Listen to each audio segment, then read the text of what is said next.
Rebonjour, vous êtes toujours sur JMTV+. Nous parlons aujourd'hui des géopolitiques, économie, financiers. Notre invité est un économiste chevronné qui travaille beaucoup dans l'histoire du laboureur et ses enfants. Il doit sans doute être le laboureur car il travaille beaucoup. Je vous ai cité dans la première partie l'étendue de ses compétences. Monsieur Abdou Cissé, rebonjour. Rebonjour et merci. Ça va toujours bien? Ça va. Bon, on va s'amuser. Nous allons maintenant évoquer la dette africaine en général et celle du Sénégal en particulier, ou je pourrais inverser dire la dette du Sénégal en particulier et de l'Afrique en général. Dès son arrivée aux affaires Abdou Cissé, le premier ministre sénégalais, Ousmane Sonko, je le cite, avait contredit l'ancien régime sur les chiffres de la dette du Sénégal et du déficit public. Ma question est longue, hein? Exact. Ouais. Bien. Dans un rapport de la Banque mondiale, il est indiqué que ce déficit est autour de 24 000 milliards de francs CFA de dette pour le Sénégal. Bien entendu que le rapport de la Cour des comptes du Sénégal est attendu. C'est ça. Quelle est votre lecture de cette situation? Première question. À combien pourrait s'élever cette dette intérieure et extérieure du Sénégal? Exact. Alors, c'est vrai que ces derniers temps, il y a eu beaucoup de bruit au Sénégal depuis que M. Sonko est là. C'est vrai qu'il avait son estimation de la dette publique globale et du déficit comparé à ce que l'autre régime avait donné. Donc il y avait eu des écarts. Et la Banque centrale, par contre la Banque mondiale, elle a donné ce qu'on appelle la dette extérieure totale. Les 24 000 milliards, c'est la dette extérieure. Non, oui, parce qu'en fait, les 24 000 milliards, c'est complètement la dette extérieure totale, tant privée que publique. Et quand on dit privé et public, dans le privé, il y a des grandes entreprises au Sénégal qui ont des dettes extérieures. Ces dettes-là sont comptées. Donc, là où il faut faire attention, c'est qu'il n'y a pas tellement, peut-être il y a un écart entre ce que dit M. Sonko et ce que dit l'ancien régime. L'ancien régime disait quoi? Quand on regardait l'ancien régime, on était autour d'une dette publique qui tournait autour de 15 000 milliards. 15 000, maximum 16 000, maximum. 15 000 milliards. Et pour Ousmane Sonko? Quand Ousmane Sonko est venu, il a fait ses calculs et allé jusqu'à presque un peu moins de 17 000 milliards. D'accord. Voilà. Là, on est toujours en dette publique. Uniquement. Voilà. Maintenant, cet écart-là, en fait, je pense que M. Sonko a fait un excellent exercice. En fait, ce qu'il a fait, ce que moi j'appelle, en fait, il a certifié les comptes. Maintenant, celui qui est habilité à certifier les comptes, c'est la Cour des comptes. Voilà. Mais lui, il a certifié à sa façon. C'est-à-dire, il a dit, je vais compter la dette et le déficit à l'instant T où nous sommes. Alors que, si j'ai bien compris, dans l'ancien régime, quand on était au milieu de 2024 et qu'on comptabilisait la dette, les dettes qui sont survenues entre la fin de l'année 2023 et là où nous sommes en 2024, ils ne le comptabilisent pas. Donc ça peut faire cet écart-là. Voilà. Maintenant, ce qu'il faudrait bien voir, c'est que aujourd'hui, quand on regarde les données du ministère des Finances, au deuxième trimestre, je pense, de 2024, on est en dette publique au Sénégal autour de 16 600-700 milliards, comme ça. On va arrondir à 17 000. Voilà, 17 000 milliards.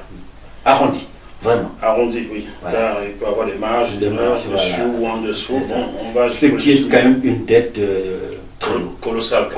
Elle est quand même colossale. Il faut le reconnaître. La dette, elle est très très lourde. Juste une parenthèse, j'espère que ces entreprises étrangères au Sénégal payent des impôts au Sénégal. Alors ça, vu comment le nouveau régime qui contient beaucoup d'anciens inspecteurs des impôts, comment le nouveau régime a commencé à travailler, je pense que toutes les niches fiscales qui nous étaient peut-être pas profitables sont en train d'être épluchées. Cela signifie que sous le régime de Macky Sall, d'Abdoulaye Wade, d'Abdou Diouf, si on entend ces entreprises ne payaient pas. Si on entend l'équipe de M. Sonko aujourd'hui, il y a beaucoup d'entreprises qui étaient au Sénégal et qui étaient des multinationales peut-être, et qui avaient quand même certaines exonérations. Ils payaient des impôts peut-être, mais qu'ils avaient quand même beaucoup d'avantages en termes d'exonération. Bien. Ça se dit beaucoup. Il y a 5 ans, j'étais au Sénégal pour tourner avec l'entreprise Ilemel, qui est à Mermoz. Mermoz. Mermoz, ouais. Je dormais à Sacré-Cœur et j'ai tourné. L'entreprise s'appelle Ilemel. Ça appartient à Camerounais. Et nous avons, j'avais fait des reportages, j'avais vu jusqu'à l'intérieur du pays. Hein, on a traversé Salimbourg, on est allé vraiment dans les villages très retirés à la tournée. Alors, lorsque je regarde les entreprises sur la route, la majorité des entreprises est française. Hein?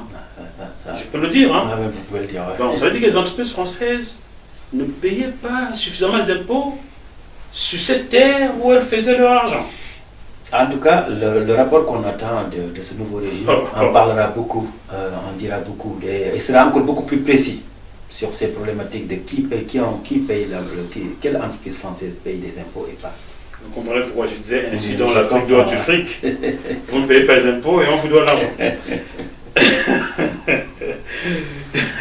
Abdou Cissé, même si on n'arrive pas à bien comprendre à combien s'élève la dette individuelle d'un pays, pouvez-vous me donner une estimation globale de la dette africaine? La dette africaine, oui. Alors, quand surtout Afrique francophone. Alors, ceux qui peuvent s'exprimer sur la dette africaine, le premier, c'est la BAD.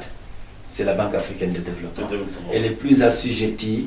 Et moi, quand j'ai regardé ces chiffres, en fin 2023, la BAD en était à presque 1150 milliards de dollars de dette africaine.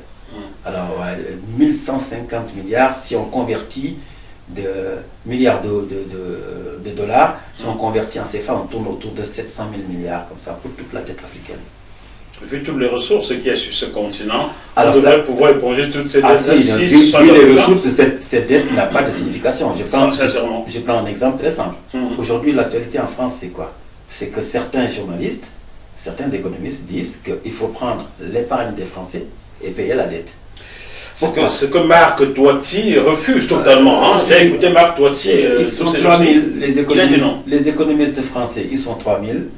Vous ne pouvez pas trouver 2 sur les 3000. Si vous les regroupez par 3, d'accord, vous allez avoir 1000 façons de regrouper à 3, minimum, au minimum. Je ne suis pas dans le calcul de probabilité. Et là, vous n'allez pas les mettre d'accord. Même si vous les regroupez par 3, vous n'allez pas les mettre d'accord. Mais ce que les économistes veulent dire, en fait, le sens de cela, c'est une façon de dire que la dette n'a pas de signification. Pourquoi? Quand on parle de l'épargne des Français, on parle de ce que les Français ont thésaurisé, par exemple, soit en assurance vie, soit dans des comptes bancaires. Quand on le groupe en épargne au total, c'est l'équivalent de la dette française. Mais on ne parle pas du patrimoine français, parce que le patrimoine français est beaucoup plus, 57 fois beaucoup plus élevé. Plus élevé. J'ai écouté Emmanuel Le Chypre sur une radio concurrente, je préfère ne pas citer, qui a évalué ce patrimoine-là la semaine dernière, donc la première semaine du mois de décembre. Et le patrimoine français, franchement, est costaud. On ne peut pas dire que ce pays est en faillite au vu de son patrimoine. Mais la peur qui aujourd'hui guette la France, c'est que le manque de liquidité dans les caisses amène l'État à vendre. C'est ça. La difficulté, c'est pas tout le revendre.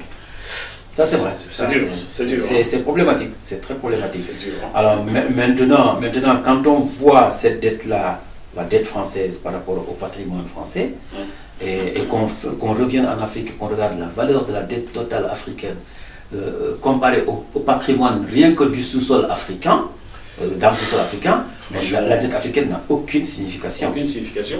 Mais non, le problème, c'est quel est l'instrument de mesure qu'on utilise pour dire que les gens sont endettés ou pas. Je prends un exemple. Si je prends un mètre ruban d'un tailleur, vous venez au Sénégal, vous avez des tailleurs qui ont un mètre ruban. Si vous voulez faire un costume ou un boubou sénégalais, ils vous prennent vos mesures. Donc le mètre ruban, il fait 3 mètres maximum ou 4. Alors si je vous donne ce mètre ruban et je vous dis de quitter ici, quitter Paris ici, et de me mesurer la distance entre là et Douala, qu'est-ce que vous allez me dire? Vous allez me dire que c'est impossible, je vais passer des années là-dessus. Voilà, donc vous me dites que l'instrument de mesure que je vous ai donné n'est pas la bonne, n'est pas conforme du tout à l'espace que je vous demande de mesurer. Donc vous voyez, quand on est la croissance qui fait que les gens ont la croissance et on dit donc on peut les laisser s'endetter ou pas, la croissance c'est une mesure. Mais c'est une mesure. Mathématiquement, on peut démontrer que c'est une mesure. Et c'est une mesure, mais l'instrument qu'on utilise pour mesurer la croissance, cet instrument en France et aux États-Unis, ne peut pas être le même qu'en Afrique. Je donne un exemple très simple. Quand vous venez à Douala, vous sortez de l'hôtel... On ne va pas citer parce qu'ils n'ont pas payé pour faire la pub. Ah mais j'aime bien la ville, voilà pourquoi je leur fais la pub. Hein. Moi, Douala, bon, d'accord, c'est bien. C'est bien. Mais il n'y a pas autant de belles routes à Douala. D'accord, soyons sérieux. C'est une ville que j'adore. Bien qu'il y a du désordre, tout ça, mais c'est une ville adorable. Alors, quand vous sortez de l'hôtel Crystal Palace et que vous marchez un peu sur le boulevard Aqua, vous voyez, je voyais une maman qui vend des avocats. Je la croise là-bas tout le temps. Un jour, je lui dis, mais maman, ça va? Vous arrivez à vous en sortir avec vos avocats? Je dis, oui, je m'en sors bien. Je dis, ah bon? Mais combien vous faites par jour? Elle me dit, bon, si la journée est correcte, allez, j'ai fait un 20 000, 25 000 francs CFA. Je dis, et votre investissement? Elle me dit, ouais, mais j'ai coûté ça dans mon champ, donc allez, ça va me coûter 5 000 quoi. J'investis 5 000, je gagne. Regarde, ça marche. Si ça marche, journalière est de 20 000. Vous comptez sur ce. Ne dites pas tout. Au Cameroun, on veut désormais taxer le sang. Donc ne dites pas tout. Non, mais en fait, taxer cette maman. Ce que je veux juste préciser, c'est que l'activité de cette maman n'est pas comptée dans le PIB. Alors qu'elle paye la scolarité de ses deux enfants. Alors qu'elle paye la TVA, alors qu'elle paye la scolarité de ses deux enfants. Et tout ce qu'elle achète, elle paye la TVA. Elle paye la TVA là-dessus. Et son activité n'est pas comptée dans le PIB. Donc, nous les Africains, le premier problème qu'on a, c'est que la façon dont on mesure les indicateurs macroéconomiques chez nous, c'est nous qui devons les changer. Donc, la façon dont les gens regardent notre dette doit changer. Je prends un exemple. Quand vous prenez le FMI qui vient voir le Sénégal, le FMI lui dit, bon écoute, tes recettes sont dedans. Alors, prenons, quand on était en 2019, Macky Sall avait des recettes de 2200 milliards en 2019. Bon, après maintenant, les dépenses dépassaient 2200 milliards. Et donc, si les recettes sont inférieures aux dépenses, vous avez un déficit. Et si le déficit est là, vous empruntez pour le combler. Et maintenant, l'année prochaine, non seulement vous devez payer la dette, mais vous allez emprunter pour la payer sans compter le déficit qui vient vous recouvrir, etc. Et donc, voilà. C'est infernal, quoi. Voilà. Mais quand on regarde, quand le FMI nous parle de nos recettes et de nos dépenses, c'est que le FMI ne regarde que les flux annuels, les flux entrants et les flux sortants. Alors donc c'est comme si le FMI ne regardait que notre compte d'exploitation générale. Or, quand vous allez voir votre banquier pour qu'il vous finance parce que vous avez un projet, il ne vous demande pas seulement votre compte d'exploitation de l'année, il vous demande aussi le bilan. Le bilan, surtout le bilan. Mais le FMI, le problème, c'est qu'il ne regarde pas le bilan de nos États. Le jour où on va les inviter à regarder nos bilans, je pense qu'on pourra résoudre beaucoup de nos problèmes. Est-ce que ce n'est pas fait à dessein, le CC? Est-ce que ce n'est pas fait à dessein? Je pose la question. On peut se poser cette question. La question est légitime. Maintenant, c'est à nous de nous battre pour que nos bilans soient regardés en même temps que nos comptes d'exploitation générale. Chers téléspectateurs, je l'explique pour les enfants qui font CM2 ou 3e. JMTV+ est une entreprise française qui a besoin de financement, je vous le dis, mais je ne prends pas tous les financements. Voilà pourquoi je ne grossis pas vite. Si je vais à ma banque, on ne va pas demander à savoir qu'est-ce que j'ai stocké comme matériel, on va demander mon bilan annuel pour voir qu'est-ce que j'ai fait comme chiffre. C'est en fonction de cela qu'on me prêterait de l'argent à JMTV+, sachant que mes recettes et mes dépenses peuvent me permettre de rembourser. C'est bien ce qu'on peut comprendre. Alors, il y a un peu de nuance. C'est-à-dire que, en fait, ton banquier, il va te demander à la fois ton compte d'exploitation générale qui contient tes recettes et tes dépenses, et qui fabrique ton résultat, mais il va aussi te demander ton bilan. Pourquoi? Parce que c'est le bilan qui montre ton patrimoine. Parce que les années passées, les résultats que tu as fait, on le voit dans le bilan. Dans le bilan. Donc le bilan, il contient ton patrimoine et qui montre ta richesse. Alors que le compte d'exploitation de l'année, il montre les flux que de l'année. Que de l'année. Donc quand le FMI vient voir le Sénégal et regarde ses recettes, ses dépenses, ses déficits, ses trucs, il est dans son compte d'exploitation générale. Il ne va pas voir le bilan. Ces experts du FMI sont-ils aussi des économistes? Ah, ils sont des économistes. Non, non, ils sont calés. Ils sont calés, donc s'ils ne regardent pas le bilan et tout, c'est fait à dessein. C'est fait à dessein. Je suis entièrement d'accord. Je voulais vous amener là-dessus. Voilà, je suis d'accord. Vous avez joué au serpent, mais c'est pas grave. Je ne veux pas trop critiquer, c'est pour cela. Non, c'est pas grave, laissez-moi critiquer, c'est mon job.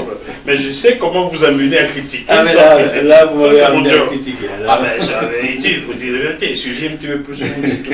D'accord. Ok.